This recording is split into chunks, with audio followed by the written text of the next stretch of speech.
Hey everybody, glad you could join me today. I am talking about high ferritin or iron overload today. And the reason this even comes up into a subject is because I had results from my recent labs from when I had Lyme's. There was some thorough lab work done, and serum ferritin was one of the things that was tested. And it came back at like 176. And honestly, I didn't even know that there was such a thing as iron overload. And he said, you should be at 50. I'm like, what?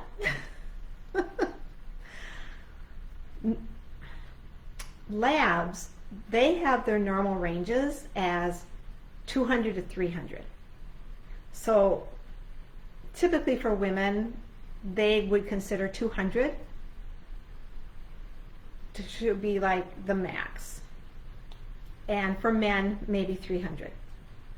But all my research that I've done has indicated that a more normal range, or the ideal range for a serum ferritin level, is 40 to 60 nanograms per milliliter. ng/ml. And so, halfway in there is 50, which would be really your ideal serum ferritin level, which is why the doctors mentioned that to me. So why am I even bringing this up? Well, first of all, I had no idea, as I mentioned, that you could even have too much ferritin or iron in your body. And so why would a person have this? Well, for women, as they for women as they continue to get older and stop losing blood,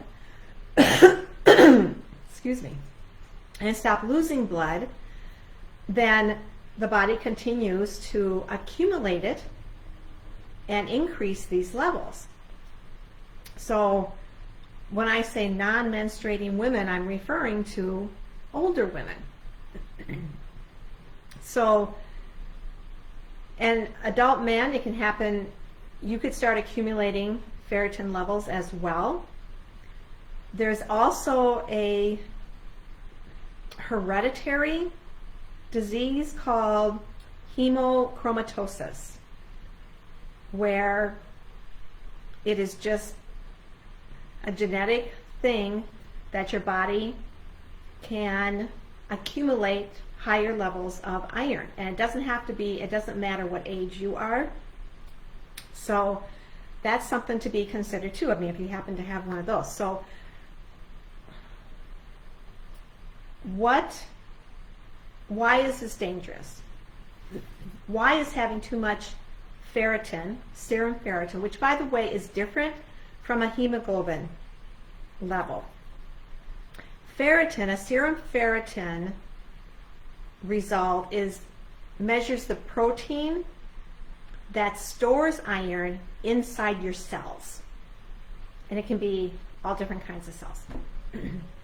But hemoglobin is the iron-containing protein that transports oxygen within red blood cells.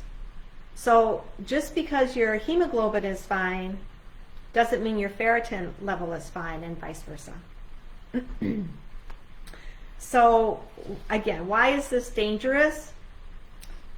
First of all, too high of ferritin level can literally destroy your mitochondrial DNA. So what happens when this happens? It can also, iron that naturally reacts to hydrogen peroxide that is naturally in the inner mitochondrial membrane. That's a natural reaction. But when there's an excess amount of iron, it creates excessive free radicals from this hydrogen peroxide reaction. That accelerates every major disease. I mean, it accelerates every major disease. So what are some diseases commonly associated with iron overload or high ferritin or hemochromatosis? There can be a certain form of anemia. Sounds funny. Too much iron gives you anemia, but it can happen. Insulin resistance, type 2 diabetes, and metabolic syndrome. Premature aging, cancer, heart arrhythmia, Graves' disease, atherosclerosis, and there's just a few other things that I could list on and on. So it really is something to pay attention to and to take note of. The third danger of high ferritin levels I found was very interesting from this PubMed study, connecting a correlation between high ferritin levels and two things. First, diabetes. Many of those with diabetes exhibit an elevated serum ferritin level. High ferritin levels in this study is correlated with more severe COVID reactions and complications.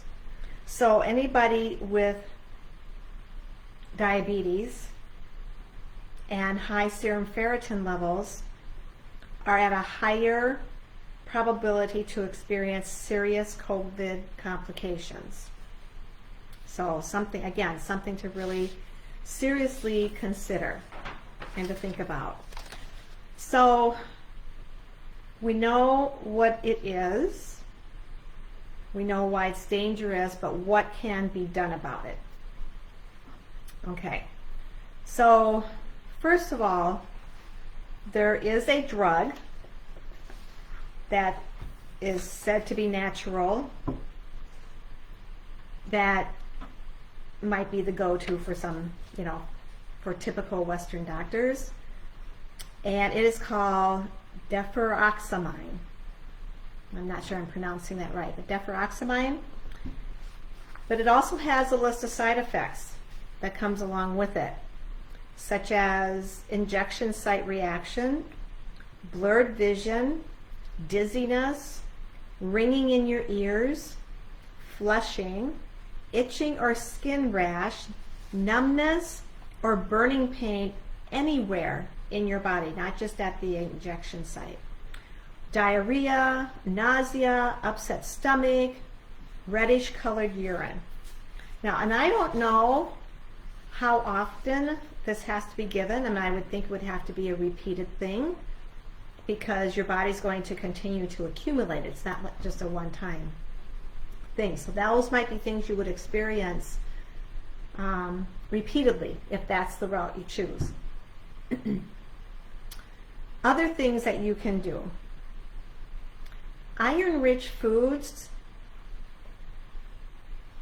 are, when combined with vitamin C rich foods, increases the absorbability or availability of the iron. So you don't want that. You want to kind of avoid those foods, that food combination, but rather combine iron-rich foods with calcium-rich foods, because that will limit the absorption or slow it down. Avoid alcohol because that too increases your iron absorption. A third thing to do would be to utilize chelators. Now, the word chelator means literally to claw. So that means a chelator is going to claw at, scavenge, find these free iron cells, free iron particles, whatever you want to refer to it as. Molecules, that's what I was looking for. Free iron molecules, bind them up, and literally remove them from your body. So not only do they just remove the ones that they kind of run into, they actually scavenge around looking for them so that they can be removed, bound up, and removed. So what are some chelators? Okay. Polyphenols are natural chelators, and they are found in things like wheat, potatoes, soybeans, sorghum, beans. Having autoimmune diseases, most of those foods are things that people with autoimmune disorders would avoid.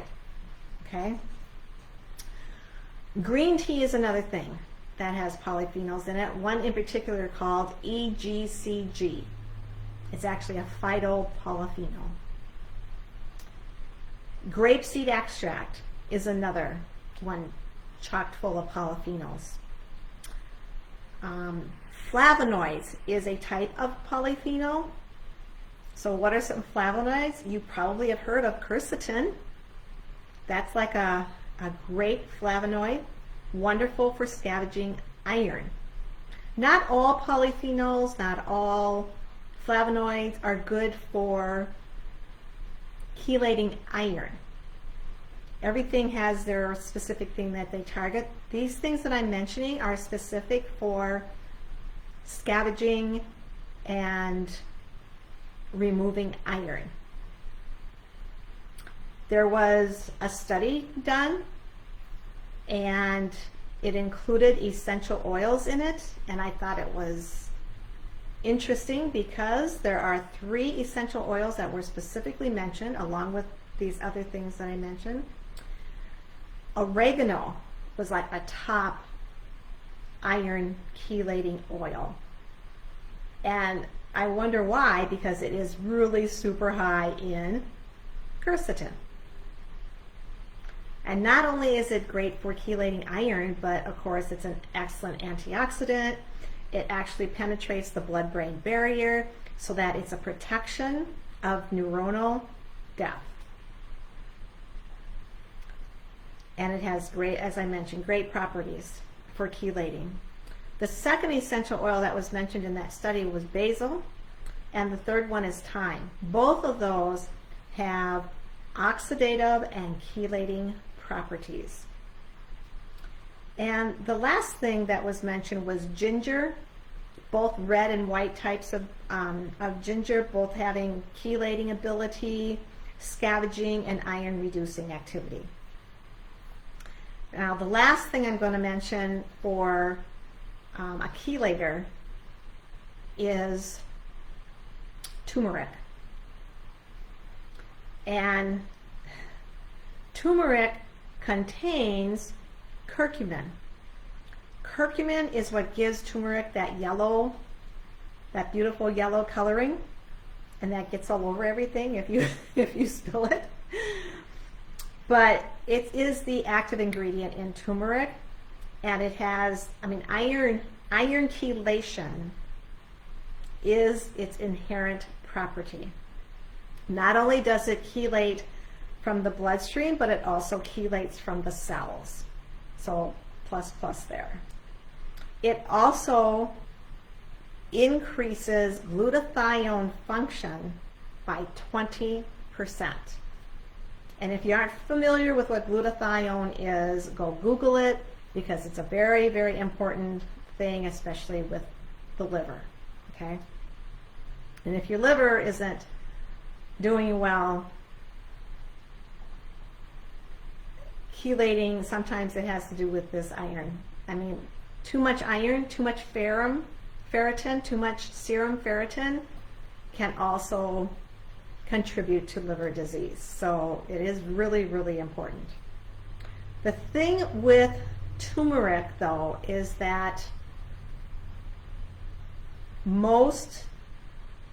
almost all of your supplements out there that provide it, or even just the powder, is poorly absorbed. Like you might only absorb about 5% of what you intake. That's like the normal, the average. So I'm really happy that I was able to find a product that increases that absorbability 24% more than what any other product is out there. 24% more. I mean, yes, I will take that. Yes. And on top of it, it has a prebiotic added to it. And who doesn't need more prebiotics, right? So, if you did not know, I mean, I was clueless about iron overload. So we've learned what it is, why it happens, the dangers of it, and what we can do about it. So hopefully I've shared some light on an area that could help some future health issues. Now, go be awesome.